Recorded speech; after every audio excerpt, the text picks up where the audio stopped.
नमस्कार, मैं श्यामगिरी। आप देख रहे हैं टीएफडी न्यूज 24। टीएफडी न्यूज 24 में आप सभी दर्शकों का स्वागत है। नीतीश कुमार बिहार में बीमार पड़ गए या नीतीश को बीमार बना दिया गया, क्योंकि सीएम की कुर्सी से हटने के बाद नीतीश कुमार की सक्रियता भारतीय जनता पार्टी के लिए बहुत घातक होती जा रही थी। जेडीयू के अंदर भी फेरबदल और सरकार पर कस रहे थे शिकंजा, अचानक बीमार करा दिए गए। सवाल यह है कि बीमार हैं या बीमार कराए गए हैं, इस पर बवाल है, क्योंकि भारतीय जनता पार्टी कुछ भी किसी को भी कभी भी करा सकती है, किसी भी पार्टी को खत्म कर सकती है, तोड़ और मरोड़ सकती है। ऐसे में जेडीयू के अंदर जैसे ही संगठन में फेरबदल हुए, वैसे ही नीतीश के सामने बवाल हो गया। आपस में ही सभी नेता लड़ पड़े, झगड़ पड़े। ऐसे में नीतीश कुमार कुछ कह रहे नहीं, बैठकर देखते रह गए। और अब ऐसी परिस्थिति आ गई है कि नीतीश कुमार जो रूटीन के दौरान बराबर मिलते थे, वह मिलना लोगों से बंद कर दिए हैं, बंद हो गया है। अब ऐसे में यह सवाल है कि क्या बंद करवा दिया गया है या नीतीश कुमार बंद कर दिए हैं, बीमार पड़ गए हैं या बीमार करवा दिए गए हैं।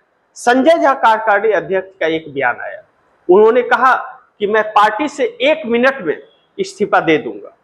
आखिर यहां तक बात क्यों पहुंची कि जेडीयू के कार्यकारी अध्यक्ष संजय झा, जिसके साथ नीतीश कुमार की अब इतनी बनने लगी थी, इतने भरोसेमंद हो गए थे, संजय झा के घर जाकर के नीतीश कुमार बैठक के लिए कहते थे कि मैंने बैठक बुलाई है, आप तुरंत पहुंच जाइए। और ऐसे में अचानक इस्तीफे तक की बात आ गई। कुछ तो बहुत बड़ा साजिश नीतीश कुमार के साथ चला जा रहा है, क्योंकि पिछले दिनों जिस तरह से नीतीश कुमार की सक्रियता थी, 85 विधायक और 12 सांसदों की ताकत के साथ जिस तरह नीतीश कुमार खड़े हो रहे थे और मोदी सरकार को चुनौती दे रहे थे, डिप्टी पीएम नहीं तो समर्थन भी नहीं, समर्थन वापसी का भी ऐलान हो रहा था और बिहार में कुछ बड़े प्लान पर काम हो रहा था। ऐसे में नीतीश कुमार को बीमार करा दिया गया, यह चिंता का विषय है। दूसरी तरफ बंगाल में भी जूझ रही हैं ममता बनर्जी। हाईकोर्ट से राहत तो मिली, गुट वाले जो गुट बनी है टीएमसी के, बागी गुट वालों को झटका तो जोर का लगा है, लेकिन यहां से ममता बनर्जी को राहत नहीं, ममता बनर्जी को सतर्कता की जरूरत है, क्योंकि अगला निशाना क्या होगा यह ममता को सोचना पड़ेगा और तैयार रहना पड़ेगा। क्योंकि एक सत्तारूढ़ दल के साथ हुआ बागी गुट खुद साजिश नहीं कर रहे हैं, उनसे साजिश कोई और करवा रहा है। साफ है, शुभेंदु अधिकारी और अमित शाह करवा रहे हैं, क्योंकि उन्हीं के साथ अब जो टीएमसी से सांसद इस्तीफा दिए, भाजपा के प्रत्याशी बन गए हैं। अब भाजपा के थ्रू राज्यसभा सांसद चुन करके आएंगे, क्योंकि भाजपा की बहुमत है। ऐसे में ममता बनर्जी के साथ साजिश हो रही है। ममता बनर्जी चूंकि इंडिया गठबंधन की हिस्सा थी, इंडिया गठबंधन में जब तक थी फूट डाल रखी थी, और अब ममता बनर्जी इंडिया गठबंधन में ईमानदारी से जुड़ी तो हैं, लेकिन ताकत ममता बनर्जी की खत्म हो गई है और परेशान है, जूझ रही हैं समस्याओं से। लेकिन नीतीश कुमार के पास तो ताकत था, लेकिन नीतीश कुमार का ताकत इतना नहीं कि वह सरकार हिला दे, लेकिन उनके पास सोच और समझ इतनी थी कि सरकार हिला नहीं, सरकार गिरा सकते थे। इसीलिए उन्हें लगता है बीमार कर दिया गया।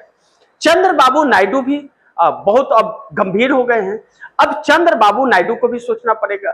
जो शख्स इंडिया गठबंधन को बार बार तोड़ रहा है, एनडीए गठबंधन को तोड़ रहा है, किसी को भी बख्श नहीं रहा है मोदी और शाह, न तो एनडीए गठबंधन वाले को, ना इंडिया गठबंधन वाले को, और भारतीय जनता पार्टी वालों को भी फंसा रहे हैं। नितिन गडकरी को फंसा करके उनके इस्तीफे की कोशिश की जा रही है। भाजपा वाले ही भाजपा का खुलासा कर रहे हैं। ऐसे में चंद्रबाबू नायडू के पास अभी भी वक्त है कि मोदी सरकार से पीछा छुड़ा ले 18 सांसदों के साथ, नहीं तो न सांसद बचेंगे और न पार्टी। इस बात से इनकार नहीं किया जा सकता। अब चंद्रबाबू नायडू को विचार करना है और चंद्रबाबू नायडू इस पर विचार भी कर रहे हैं। चंद्रबाबू नायडू की राहुल गांधी से संपर्क बताए जा रहे हैं, जो डीके शिव कुमार और रेवंत रेड्डी से चंद्रबाबू नायडू पिछले दिन मिले भी थे। राहुल गांधी की तारीफ भी की।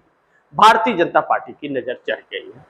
अब पवन कल्याण के दो सांसद हैं। पवन कल्याण की पार्टी के लोग बार बार उनके ऊपर कह रहे हैं और उनसे बात कर रहे हैं कि आप टीडीपी और बीजेपी दोनों का साथ छोड़ दीजिए, वरना कहीं ऐसा ना हो कि पार्टी आपकी खत्म हो जाए।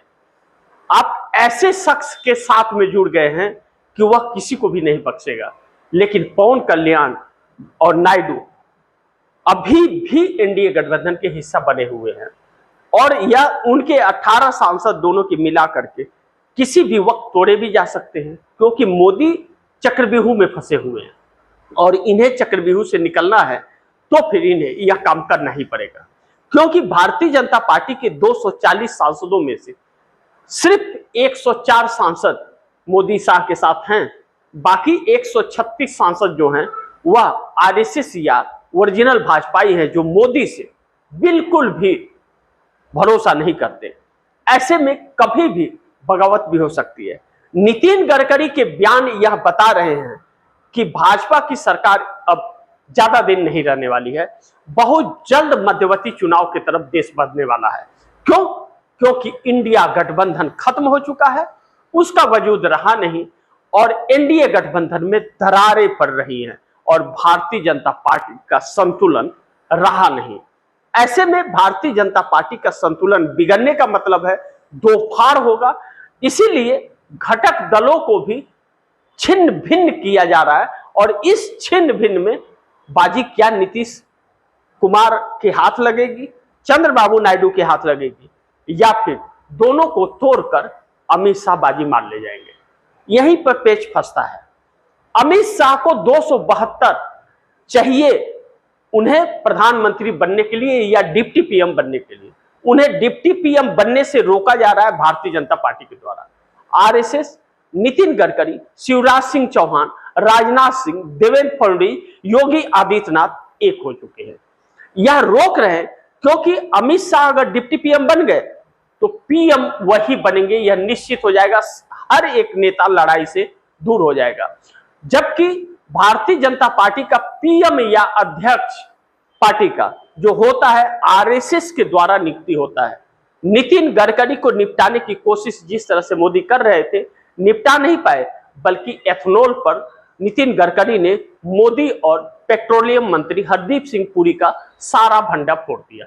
अब इस बीच मोदी उलझ गए हैं और 18 और 12 30 सांसदों का समर्थन नीतीश नायडू की तरफ से क्या वापस ले लिया जाएगा, सरकार को संकट में डाल दिया जाएगा।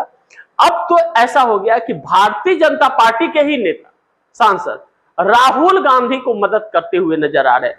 भाजपा के अंदर की बात विपक्ष के पास जा रही है, पीएमओ से सारा भेद लीडर ऑफ अपोजिशन के पास जा रहा है। आरएसएस भाजपा पर हावी है, मोदी सरकार पर, और मोदी सरकार आरएसएस पे हावी है। इस बीच कौन बचेगा? या सरकार बचेगी या नहीं बचेगी, या फिर मध्यवर्ती चुनाव में जाएंगे, यह देखना बड़ी महत्वपूर्ण होगा। बाकी आप दर्शक क्या सोचते हैं? आप दर्शकों की क्या राय है, क्या सुझाव है, कमेंट बॉक्स में जरूर दीजिएगा। इस खबर को ज्यादा से ज्यादा शेयर कीजिएगा, अपने दोस्तों को भी कहिएगा आगे शेयर करें। और आपने टीएफडी न्यूज 24 को सब्सक्राइब नहीं किया, सब्सक्राइब कर लीजिए, अपने दोस्तों को भी कहिएगा सब्सक्राइब करें। मिलते हैं अगली खबर के साथ, तब तक के लिए नमस्कार।